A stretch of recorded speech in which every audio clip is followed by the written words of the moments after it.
seeing something, touching something, being in lust with something that's not always available to you.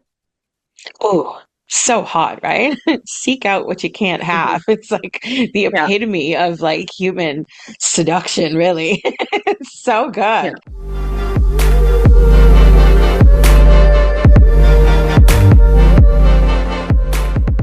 Welcome to Muse on the Mic. I'm Riley. And I'm Emily. Thanks for joining us on another great episode of Muse on the Mic.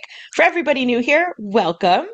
Join us every Monday on YouTube, Wednesday on Patreon, Sunday nights on Patreon for something special. 2 episodes and a little comedy for you. It's a full week of us.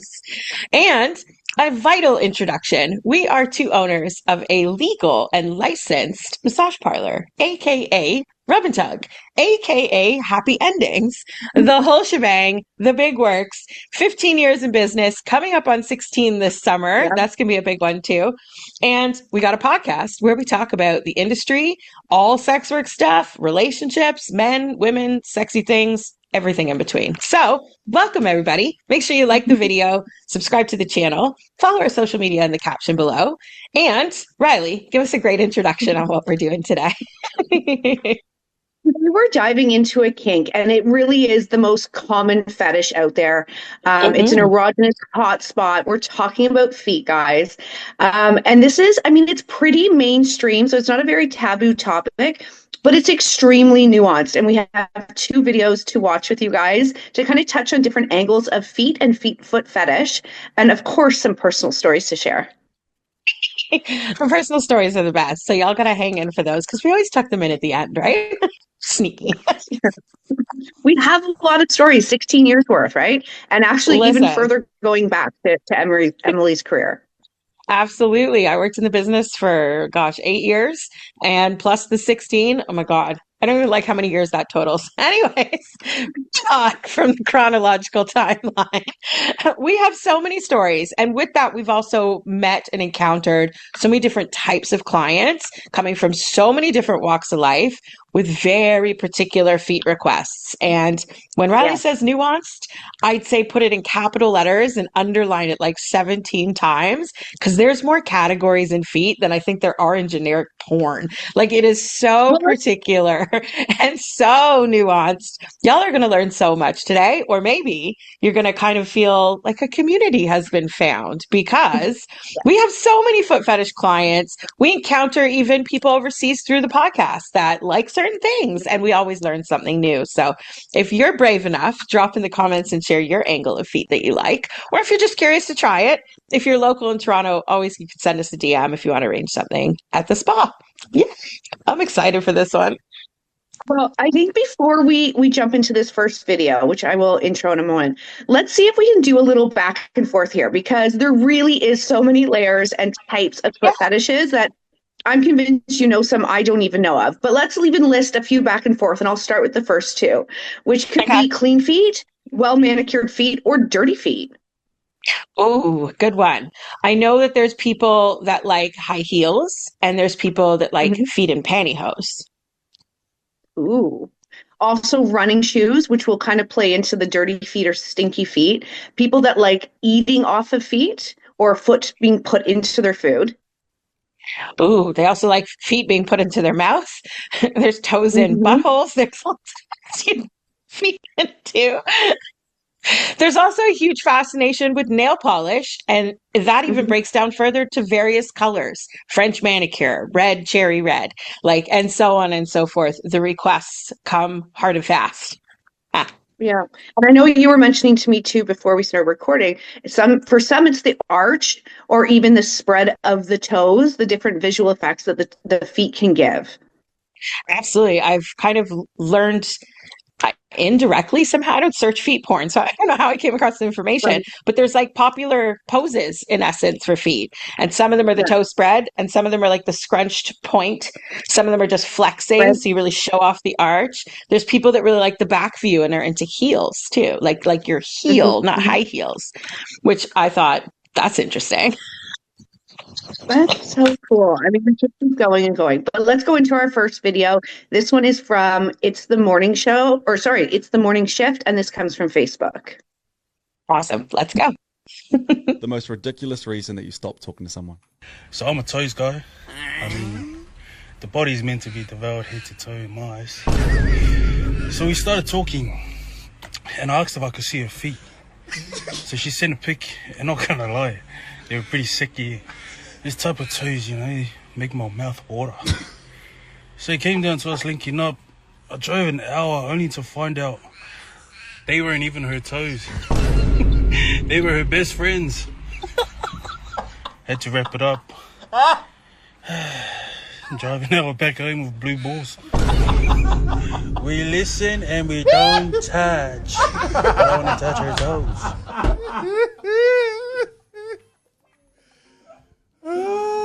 Have you heard the psychology behind why men can build an obsession with women's feet? No, please tell though.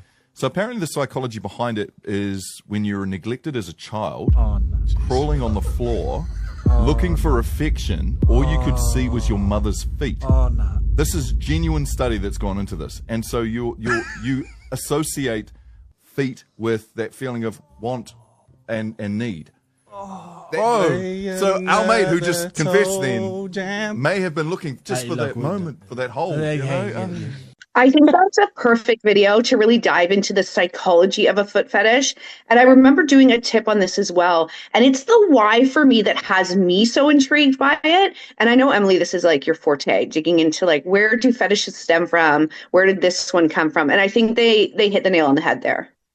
Absolutely. For those that don't know the reference, if you subscribe to our Patreon, there's so much content. There's 2 seasons worth, plus a little of season 3 to catch up on. And for 2 seasons, Riley every Sunday took us on a beautiful ride called Just the Tip. And she did a couple of them. You did a couple of them on feet, didn't you? I think there's some juicy information back there. The very last one I did was about feet. So yay. See? Go watch, guys. Go learn and study, because I mean, her pretty face telling you all the sexy things. Elite. thank you. I love it. More reasons to join the Patreon. That's where it's at. You know what? I loved his story at the end. First of all, it was hilarious that the guy got feet fished or feet catfished. I thought that was hysterical. That is so something chicks would do. And like, listen, I know we don't sell feet pictures. Maybe we should. But in general, I remember on a recent work vacation we were on, work trip, I should say, business trip. We had some time on the beach and suddenly a feet photo shoot happened. It's like, this is so us. This is hilarious. You can't take us anywhere, and yet you should take us everywhere. You never know what'll happen. But I've always known, and through my own studies and research as a sexologist, I've known that most fetishes in general develop as a child in between 0 to 5 years old. And so it is those little moments that create those feel-good feelings that then through adulthood, puberty, etc., grow into and stem into your likes, your dislikes, your kinks, your fetishes, and maybe even some obsessions. Right. I found the angle of it coming from like kind of like a dreary side, being like this baby was starved for affection, to be unique. And yet, as soon as I heard it the first time, like 7 clients popped into mind, and I was like, that's what it is, like immediately, right? But in general, it's more so the memory of the feel-good feeling. So that child who was neglected had feel-good feelings by seeing mom's feet. For others, it's the baby learning to crawl across the floor, rolls over the first time, and he goes over mom's feet, or he passes and grazes mom's feet and thinks, oh, that feels really nice.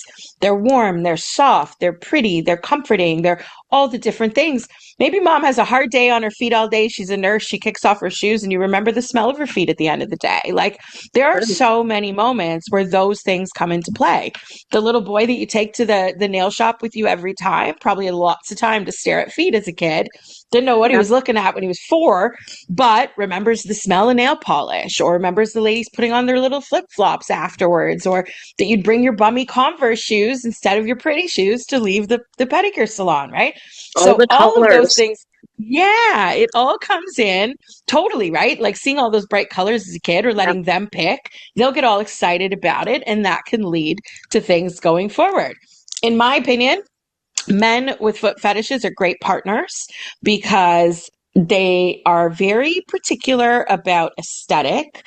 They tend to be very giving in terms of like their nurture and their affection and stuff like that. They'll also might be the spoiling type because they will want you to have a top tier feet wardrobe, whether that means the latest and greatest sneakers, whether that means the red bottom Louis Vuittons, like you are going to be decked out in the Right. finest of lingerie to hold up the pantyhose. Like it's going to be Yeah. a good life.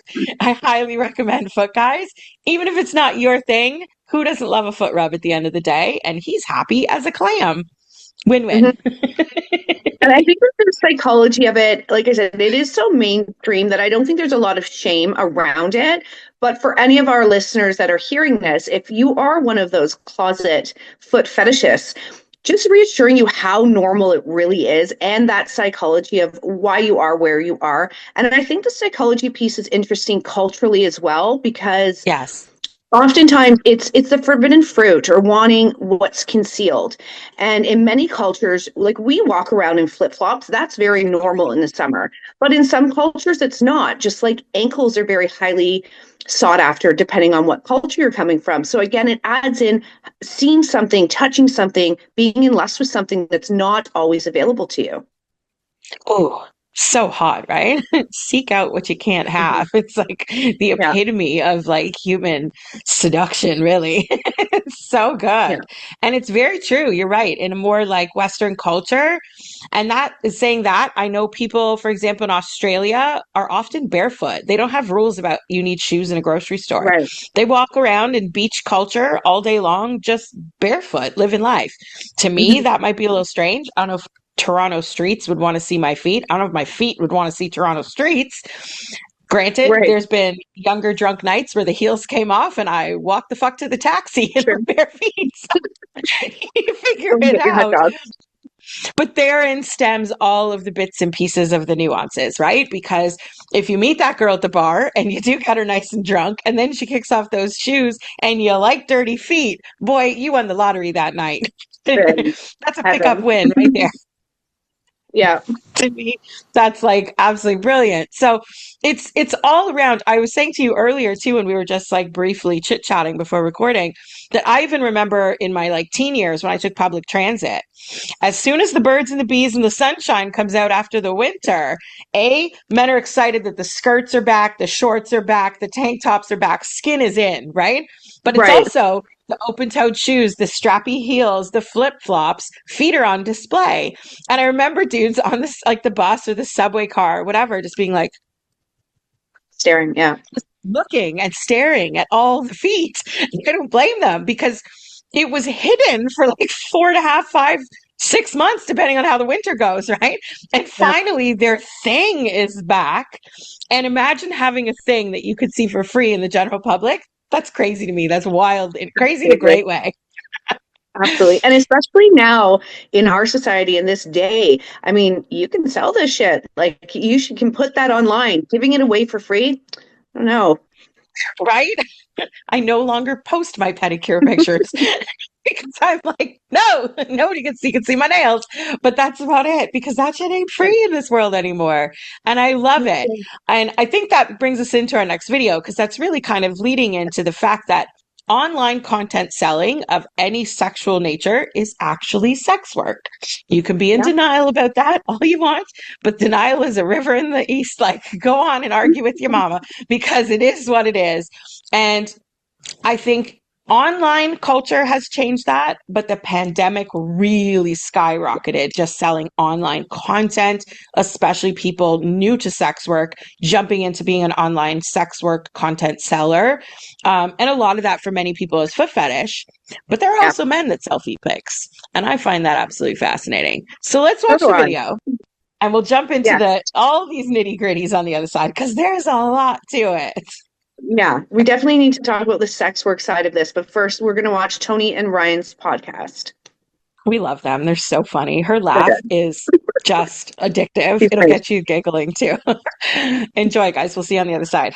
We've decided to sell pics of my feet on OnlyFans. Love it. Have some fun, make some cash, 2023, here we go. I actually totally love that. I'm very for it. I'm doing okay, I guess, says Anonymous, but after seeing someone sell their fart in a jar for $700 on the dark web, I think I need to up my game. Who else is doing this, and what's your advice? And would farting in jars make more money? My reaction instantly is like, go for it. Alex says, coincidence chat, my husband and I had this same conversation last night. I love it. And I've started the process of signing up for foot pic selling. If you sell feet pics, are pedicures now a business write-off?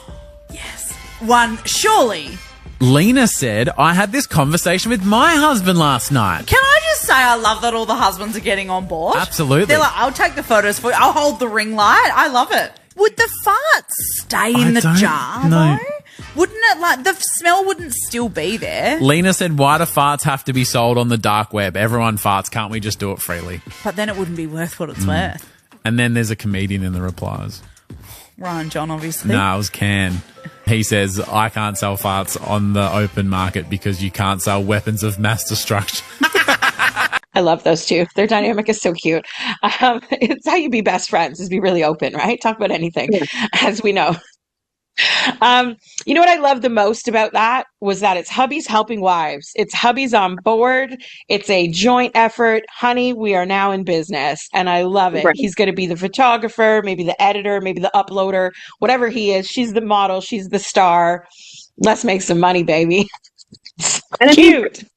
there is such a market for feet. I mean, we keep saying it's the biggest, or most vast fetish, but in the height of like OnlyFans and all of selling sex online, really, there's entire sites that are dedicated just for feet. Like I think it's called Feet Finder, or I'm sure there's many different sites, but that's how big of a market it is. And especially during a pandemic where they're together, they need money. Why not have them hold the ring light or position the phone or paint my nails? Like it was easy money to many people. And I think it was really eye-opening of how much money there is to be made. Absolutely. And during that dicey lockdown era, right? Couples were very make or break, right? You either were like, now I'm stuck in the house with someone I can't stand, or there was those, hey, stranger moments where you suddenly reconnect. And there were some that were like, well, now that we have all the time in the world. And I would assume, I'm not going to say with everyone, but if you were that hubby and wife, or those examples, because they listed a couple of them, maybe he's not into feet. But while he's taking those pictures, I guarantee you at some point, he's like, my wife is hot. Or like, damn, she's got pretty legs. Or like, I'm going to smash that later. Like, get into it. It will add an element of worship on that side because he's admiring, he's helping the angles and the positions and the posing to be hotter, to appeal to a sexual appetite, which would automatically include his opinion. And I think that's super hot. I hope that after they have a little photo shoot sesh, that they go have another kind of sesh afterwards and like make good of it, because making hot content for others is cool. But having your own orgasms after is like a side effect is even cooler as far as I'm concerned. So it may seem a little risque or like, oh, I could never do that with my wife. But desperate times call for odd circumstances. And this is why I kind of harp on the fact that many online content creators deny being a sex worker. But I'm like, how's that any different than a girl on Cam 4? Like you're appealing to a sexual appetite. We know that from our bylaws. I mean, that's how it's written, is we are different than RMT massage, holistic massage, because we appeal to a sexual appetite. That's how guidelines on what media can put on television comes in. How much sexual appetite does it entice? And so on and so forth. So yes, you are. But I love, listen, it's hard to keep a sex work secret. I love that hubby's in the know. She doesn't have to sneak around.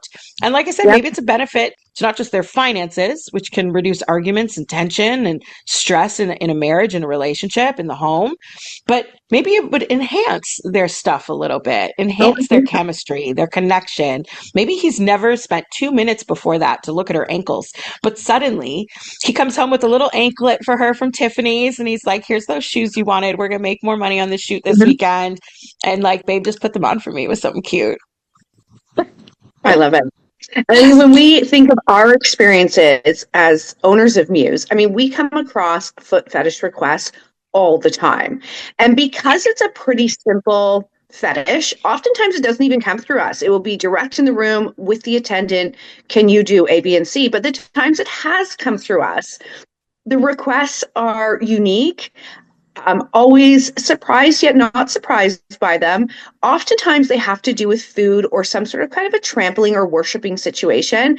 But I will never forget one request I had that the gentleman wanted to come in and worship an attendant's feet, but they needed to be covered in chocolate pudding. And he wanted to put it on and kind of make a mess of it, a bit of the food play aspect, and then eat it off. And that was his request for the session, which from our position or from the girls, easy day at the office. Like really, most fetishes take sexual pressure away or mileage requests away. And really, in this situation, he's at the bottom of the table at your feet. Your, other parts aren't even being stimulated. So it really is an easy and fun session. But oftentimes they can make you go, Right. What did he do at recess with a snack pack? I need to know.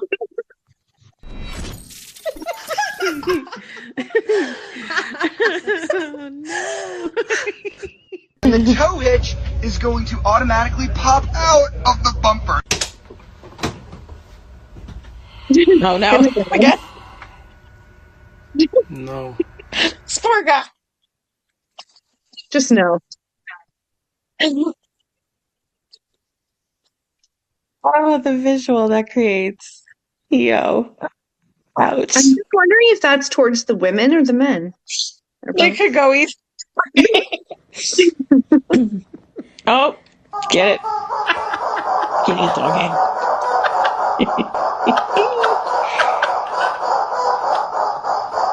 Oh.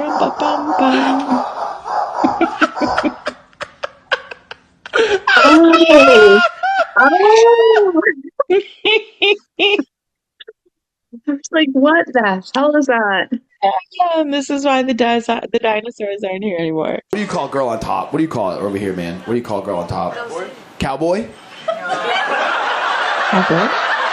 You're craving something a little extra, aren't you? Subscribe to our Patreon and enjoy the ride. Love asking fetish people like why. And I did get the opportunity to do that a lot when I was the worker. I don't do it as much as the owner unless we get into that kind of back and forth conversation, which sometimes is tough in an email. It's so much easier when you run into a client in person and be like, Frank, come to my office for a minute, let's have a chat. But it's funny because as soon as you said that, I'm like, oh gosh, I remember so many email requests that we've gotten. They almost all include some sort of request for accessories, whether it is the nail polish, the shoes, the food, the trampling heels, whatever he wants. And it's always detailed. It's never like a, hi, can I book foot fetish with so-and-so at 4:00? A blurb, a paragraph, a backstory, and a, is this allowed question. Right. But some of those requests can get a little bit wild. Like they can get a little bit extravagant and a little carried away. And I say that in a very loving sense, but there is a limit on what each girl can accommodate, what a timeline can accommodate, the fact that we're a business open to the public, other people are moving through the spot other times, although we keep customers private. That doesn't mean you could have a session in the hallway, for example, right? So depending, there's some voyeurs be like, I've had some sessions in the hallway. I was like, fair enough. General, like it takes coordination, right? It takes some pre-planning. And that brings me to one of our most notorious stinky feet guys. Not his stinky feet. He loved the girls having stinky feet. And so think about like the logistics of it before we get into the kink of it all. Logistically, he has to be the first client of the day, because she can't spend all day smelling like that. And they shower before and after every session. So her feet aren't going to stay stinky or dirty for the whole day, right? But what became tell her not to, wash her feet in the morning before she comes in, then became tell her not to wash her feet the day before, then became tell her not to wash her feet after she goes to the gym on Tuesday. I'll see her Friday morning. And then it just kept snowballing to the point where he was like, can she bring in dirty underwear? He clearly had a smell fetish more than feet, or maybe equal to feet. But he also liked the dirty sneakers. And like, girls would try to find ways to almost cheat the system, because we all have a pair of shoes that are way in the back of the closet that we're like, we can never wear those because they stink.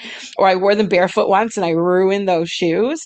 I know girls that would put those on in the morning, shuffle on to work, go get their coffee, stuck in traffic, whatever. They've spent an hour in there marinating, and the shoe itself provided enough of that odor and that tartness, I guess, in order for it to pass as the thing with the customer, right? But I never had beef with him, but just lack of better, my beef with that was a lot of our ladies, all sex workers, are people, and that means they have a personal life. And if her hubby or her boyfriend or whatever is not into that, she can't go from Tuesday to Friday smelling like the gym sweat. It's not viable. And so at what point do we put a cap on this? And I've always told girls that as a customer, fetish clients are extremely loyal, but they also escalate. They snowball in their requests. They start off nervous. And so they're going to ask for the bare basics, the bare minimum, praying that nobody shames them, shuns them, teases them or rejects them. And once you find someone who doesn't go, oh, you're disgusting, who goes, I can totally do that. That sounds awesome. Then he's like a smitten kitten after that. But then he's really, once he gets comfortable, a couple sessions in, he's going to let loose all of his ideas. And ideas aren't always feasible, but ideas are like a brainstorm, right? They can stem in a million different directions and a million different pieces. And that's when it can get logistically a little bit complicated. But that's also part of having we're a brick and mortar business. We're an in-call setup, right? So having that environment is very different than an independent solo out-call worker who may work once a week, and that's totally fine. She does it out of her home, and she could smell like shit if you want her to, and it doesn't freaking matter. Like, we still have a business. We're still open to the public. So there's got to be some sort of balance on everybody being where they're supposed to be doing what they're supposed to do, without her ending up like in a rejected, broken marriage or something, because she's prioritizing her job over, life or whatever it is. Right. Yeah. So it can really carry on. I find that part a little funny. And I love hitting up the girls and been like, so, your regular Paul, he's got more requests. Oh, yeah. What's funny? I thought of one story that involves you and I personally. It goes back a long time to when we first opened Muse. And there was a very generous gentleman who would often try to persuade us to go in a room, which of course our answer was always no. But I'd say he had a bit of a kink for gifting as well as feet. That what we would accept was, yes, you can buy us shoes, fancy shoes, shoes you'd like to see on our feet. Sure, I'm a size 7, bring it in. And so he did. And he would come in with boxes of shoes for us, some of which I think we still have. And there was no exchange of anything other than we'd be wearing them likely the next time he came in so he could see our toes in them. But that exchange was a sweet one. That was a sweet one. And this is, like I said earlier, right? Like, fetish guys tend to be very generous in that regard. I definitely still have some of those shoes. I'm a size 6, by the way, if anyone's in the mood. But they were great shoes. There's a reason why some of them are still in my closet. They were gorgeous. They were each our personal tastes. And I was just thrilled when he would come in with boxes. I was like, oh, presents. But like, what girl doesn't like new shoes? I'm sorry, that's a win, no matter how you stretch it. But that generosity comes into play. And when I was a worker, I had 2 clients in particular that were very like, I didn't have to do much. And that might sound a little lazy, but the pressure of not having to like do other things with your vagina. Like, most people like feet don't really care about you from the knee up, right? Sure. So they don't care about your vagina. They're not wanting to ask you how much it is for extras. Can we fuck? Can't we fuck? Are you going to give me a BJ? Whatever. It's just feet, right? So they're so hyper focused. And And I had one that used to love to give me pedicures. So he would come in with this like big, probably a giant party-sized salad bowl now that I think about it. But he'd bring some bath salts or some bubbles, and like I'd soak my feet. He'd take off my old nail polish with nail polish remover and little cotton balls. He'd bring like 6 different colors. I get to pick which one I want. And he would paint my toes. And this man clearly had some experience because he was exceptional. He never even had to clean up an edge. He was really good at painting toes. And then he would sit there and he'd be like drying my toes for me or whatever. And he'd jerk himself off and leave. And I was like, look at my tootsies, being like, good day at the office. Hey. Another one used to bring in fashion magazines for me to read. And I'd lay on the floor on my tummy, and he was really into the soles of the feet. So I'd be laying on my tummy, so my soles are facing up, and he would lick all over those soles and the bottom of my toes for the entire 30 minutes while he humped the floor. And listen, note to self, don't ever put carpet in a rub and tuck. The places I worked at were carpeted. It was kind of gross now, but shit, that was like 20 years ago. It's fine. He would jizz right there on the carpet while he was humping the floor. And of course, we tried to clean the carpet, but like, anyways, the point was I got to lay there and be like, oh, the latest spring collection. Oh, Maybelline's new lipstick. Like, I just looked through these fashion mags, reading Dear Cosmo stories or like whatever the fuck he would give me, the latest issue of Vogue. And he did not care about me from the ankle up. I wouldn't even say the knee, from the ankle up. Just read something. Keep busy. I'm busy. Like, little woman, just shut up. But I was fine. At that point, I was a makeup artist too. So I was like, let's read all the things. I want to see the trends. What's the new summer look? Like, I was all for it. It's easy peasy. It was super fun. Absolutely harmless. He was happy as a clam. So like, again, win day at the office. Yeah, that sounds very nice. It was glorious. So relaxing. So much fun. I mean, I'm also the girl that gets horny in a pedicure. I remember being for pedicures with you where you just want to rush and get it done with. And I'm like, there was one in particular. This was the first time we went for a pedicure near the spa, which there used to be that little place on the corner, right?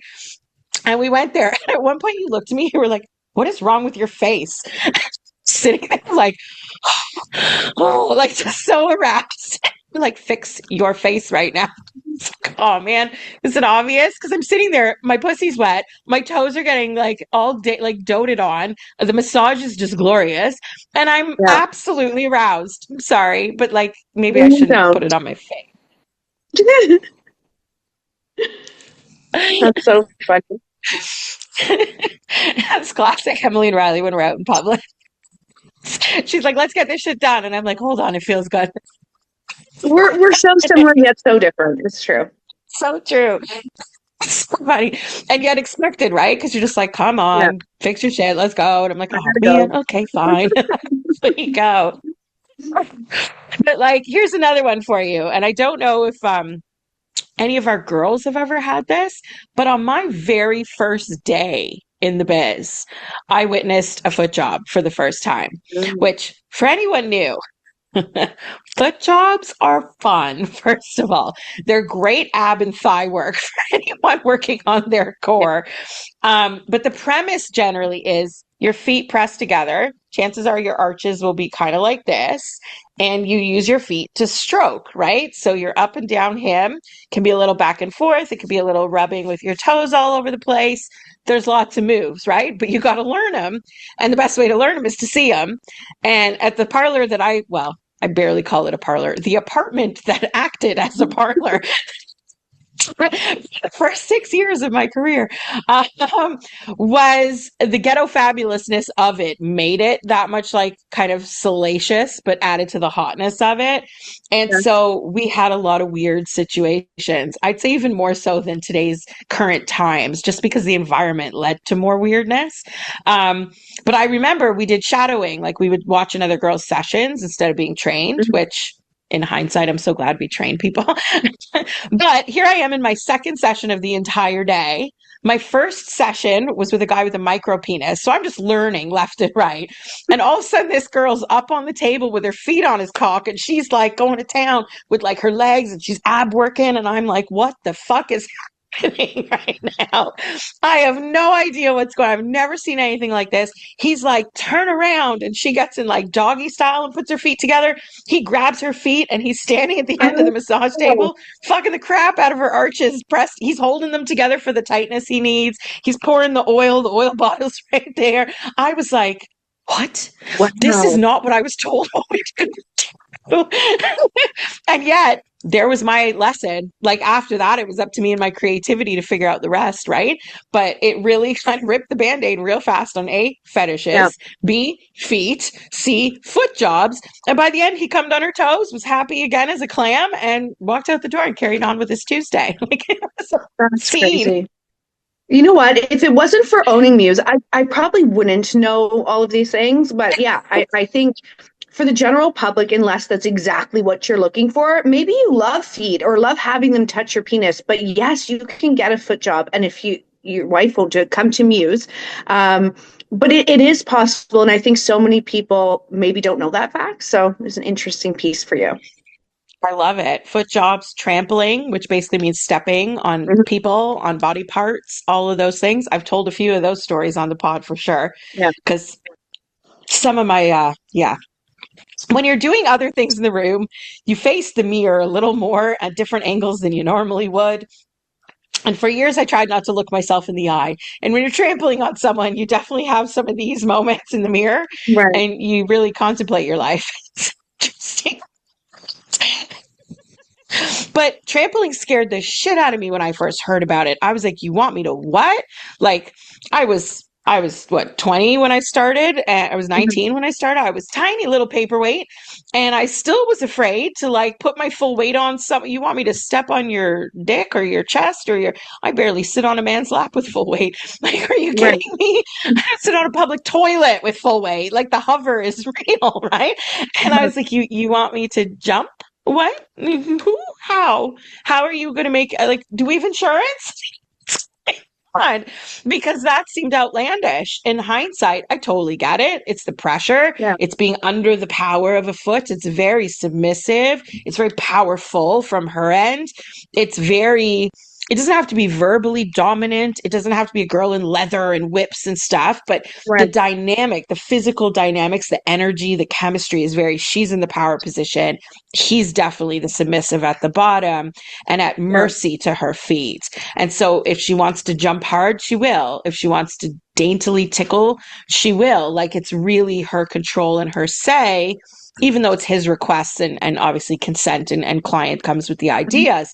But it really opens the options for the dynamic in a room. It really mixes up what could be an ordinary day if you're talking about what we normally do in a session, which is completely different than a foot fetish session, right? It's erotic massage, it's body slides, it's lots of foreplay.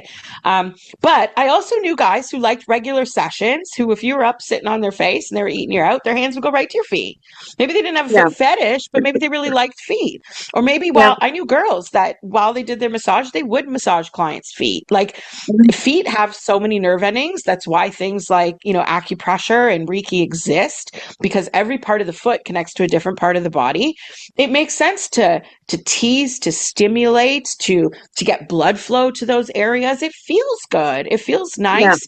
It feels relaxing for many, which can lead to arousal, or people connect with arousal. You love your hair being played with and your head being tickled. I love my back being tickled. Sometimes it'll put me to sleep. Sometimes it makes me wet as an ocean. So there's options, right? And the tone is really different. But I love that it's same thing, right? Like, it brings all the tickling, the nerve endings, the blood flow to your head, to your hair, to your follicles, and then from there it gets to distribute through the body. Makes perfect sense. Same thing from the feet up, right? And if you start with the stimulation there, by the time you get to all the other fun, sexy regions, everything's like awake, it's alert, it's happy to be there. It's either hard as a rock or wet as could be, and you're ready to go. So incorporating feet, I think, in regular vanilla play, I'd say is absolute A+. Include it if you like it. Experiment with it, and you might find some other things that you like.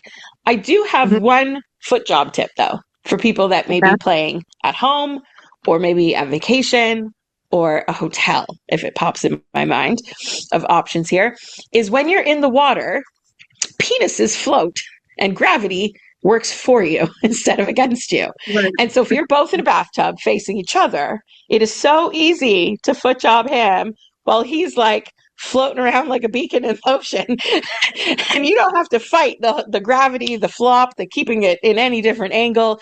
The water's doing the work, and you're not fighting gravity. Your feet, if anything, float when you're kind of on the upswing. And so it is super easy. I did it with an ex-boyfriend a few times when we were in a jacuzzi tub once, and he didn't even like feet, but he was like, what was that?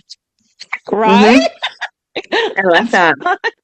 It's slippery. You can add soap. Like, you're already in the water. So like, it's the perfect environment to practice, to learn, to try it out. Even if it's a 1-2 while you're having some champagne on your anniversary with bubbles, like give it a little graze with your toes and see how he feels. Sex tips from Emily. Yay. That's a fun one. Oh, it's true. It just bobs around. To balance it or figure out what, because it's hard if, like, let's say if he's a long penis, penises are top heavy when they're just standing up and you're trying to keep them hostage with your feet, right? And so one foot has to do a little bit more like leverage or balancing work than the other. If it's not absolute equal compression, one has to compensate. And it's already buoyant. You're just like up and down, up and down, up. Get your feet into a tub. Well, I mean, I think for now, I'm out of stories. I know there's definitely more. But I hope this kind of enlightens some people, right? And normalize some things. We love smashing stigma here at Muse on the Mic. It's our favorite thing to do. And kind of like you said a few times, Riley, is that it's not as taboo as it used to be. It's pretty freaking normal. And I think foot fetishists should come out of the closet. And if it's not well received at home or in your personal relationships, come to Muse or find a place like Muse in your area. Explore it. Don't stifle your sexual creativity. I think exploring it will lead you to new heights and new pleasure sensations, which we know there are so many in the body. And feet are absolutely one of them. So wander, explore, play safe, and have fun. That's my advice. I love it. I love it too. Well, thanks guys for joining us today. This was a great one. I had fun. This is a lot of laughs. Hopefully some great information for people. And like I said, normalize. Get those tootsies out. Spring is 4 weeks away, people. So at the day of recording, anyway. So get those pedicures. Boys, you need pedicures too. Put those feet into shape before you dare walk around in your sandals. We may not, and not everyone's into feet, but we appreciate cute ones and well-maintained ones. So definitely get to your local pedicure station too. And we'll see you next time on Muse on the Mic, guys. Bye, guys. Bye.